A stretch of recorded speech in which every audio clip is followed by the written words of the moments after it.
My boyfriend of 8 years cheated on me with his best friend's fiance and is now begging me for a second chance.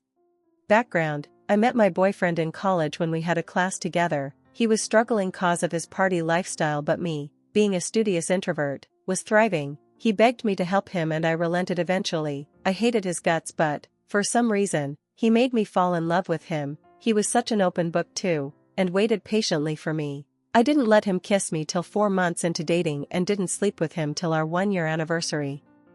He was my first, and I really wanted to be sure I was giving my virginity to someone who truly loved me. I didn't ask him to, but he slowly gave up partying and drinking for me, and we both found a new friend group in college who we've maintained to this day. He gave up everything willingly, 'cause he said he'd rather spend time at home with me. The one thing from his past that he didn't give up though was his childhood best friend, who we'll call Max.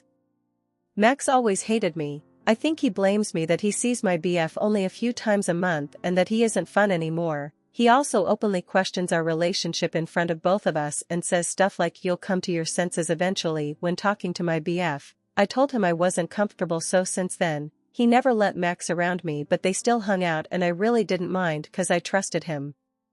Okay, so this is what happened recently. Max got engaged to his long-term on-again off-again GF and invited both of us over to celebrate. It would have been just the 4 of us. Restrictions have been lifted in our area as long as contact and amount of people involved were kept to a minimum. I declined, which, in retrospect, was a big mistake. BF offered to stay with me, but I told him he didn't need to and I'd understand if he wanted to support Max, even though I despised the guy.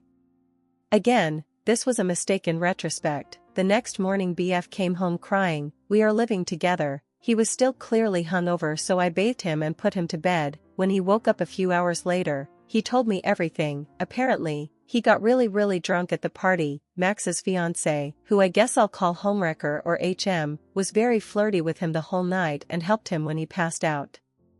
Next thing BF says he remembers was when he woke up, HM was giving him a BJ while he was naked. He says he was too drunk and just went along with it while Max watched. According to BF, they're into the whole hot wife thing, whatever that means. Next thing BF says he remembers was waking up naked next to HM with a bunch of used condoms around them. He rushed home after that.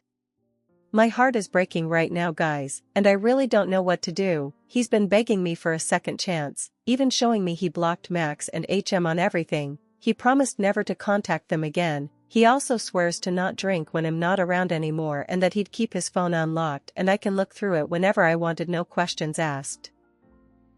He kept telling me how much he regrets it and how much he loves me and that I'm the only one. Sad thing is, I believe him. This man was my first everything and I feel like my world is just crumbling around me. A few weeks ago, we were thinking about getting married and how many kids we wanted. Now, I can't even look at him without my heart breaking in two.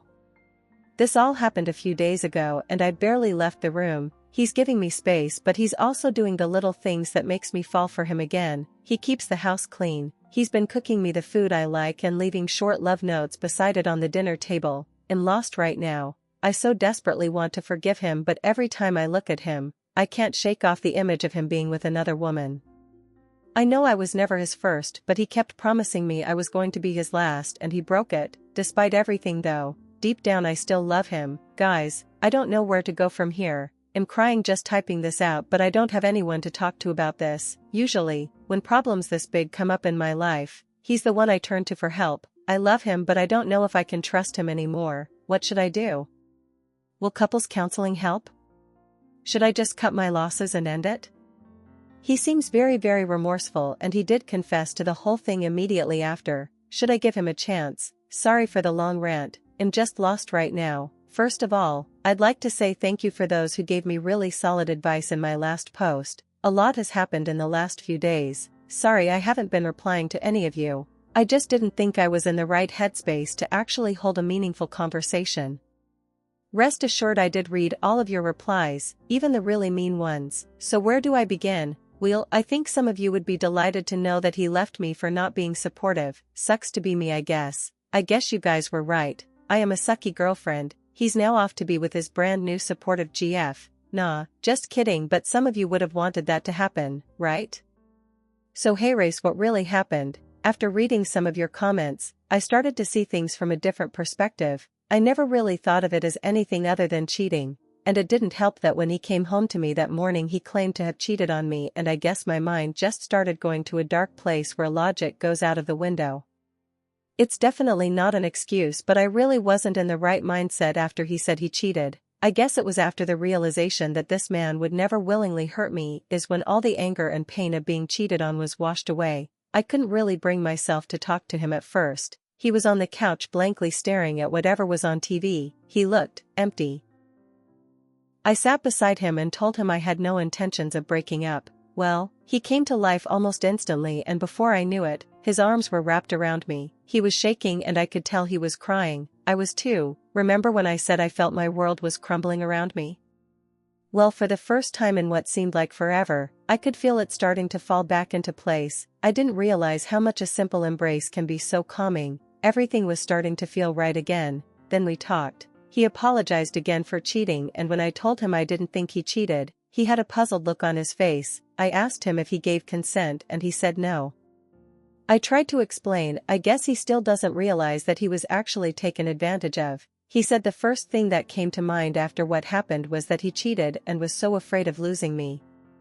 This man, after being raped, first thought of how much he betrayed me instead of how he was betrayed himself. I was floored. He said his first response had to be to win me back, which is why he's been going the extra mile the last few days, taking care of me from a distance. When it was my turn to speak, I told him how sorry I was for not being supportive. I jumped to conclusions without actually thinking about it clearly, which was pretty out of character for me. A few more exchanges after that and the conversation shifted to Max and HM. I told him that I never wanted him anywhere near Max or her again, and he agreed. I've always thought he was a bad influence, but I never thought he'd take it this far, so I never stopped him from seeing his ex-best friend.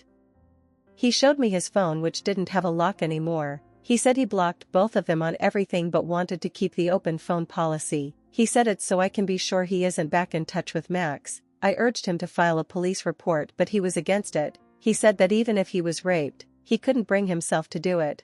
I didn't really know about it at first, but his family and Max's family had a very long history of friendship.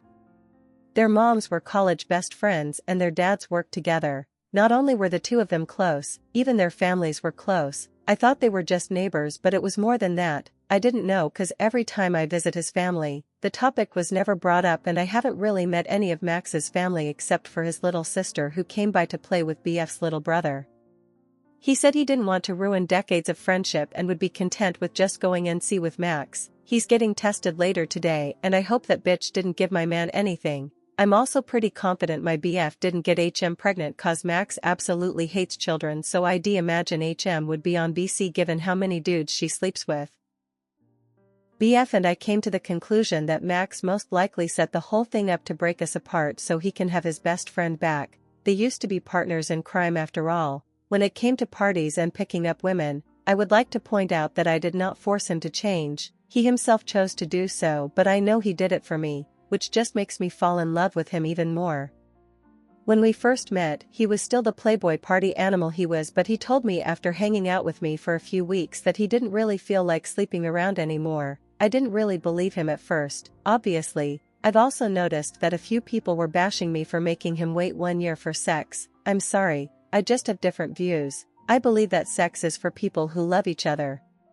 So I wasn't willing to sleep with anyone I wasn't deeply in love with and didn't love me back. I don't judge people who sleep around. My BF has a high body count, but I don't really hold it against him. But back then, I just wanted to be sure I wasn't just a girl he bangs or a conquest, but someone who he actually loves and sees a future with, considering his past. I was very skeptical for a while, and I had my walls up the entire time, but he slowly tore them apart, and I'm glad he did. That reluctant yes when he first asked me out was and still is one of the best decisions I've ever made. Max's plan had the opposite effect. It's rough now, but I can see this experience making our relationship even stronger. I love him more than ever, believe it or not, and I'm sure he feels the same way. The last few days have taught us both how shitty our lives would be without the other. I guess it made us value each other more. Not that either of us took the other for granted. And yes, we are both getting therapy, both individually and as a couple. To be honest, I'm still shaken over the whole thing. Even when we cuddle, I can still imagine HM having her way with him, and I can't help but cry about it. If I'm still shaken up by the whole thing, I can only imagine how much worse it is for him, but I'll be there for him every step of the way. I know he didn't cheat. I know he won't break my heart, I know that he loves me, I know that I love him. It's hard right now, but knowing those facts makes me confident we can see this through. One Redditor pointed out that we were soulmates, and I like to think that we are. I can't see myself being with anyone but him. Thanks again for all your advice and for making me see things differently. I'll try to reply and answer questions when necessary and when I can. Comments. Society really hammers in the idea that men always want sex, and there's this idea that they are always assumed to have consented. It isn't really your fault that you thought this way, because we've all been conditioned to think of men like this. It's a classic example of how toxic masculinity harms every gender, and we need to get rid of it for everyone's sake.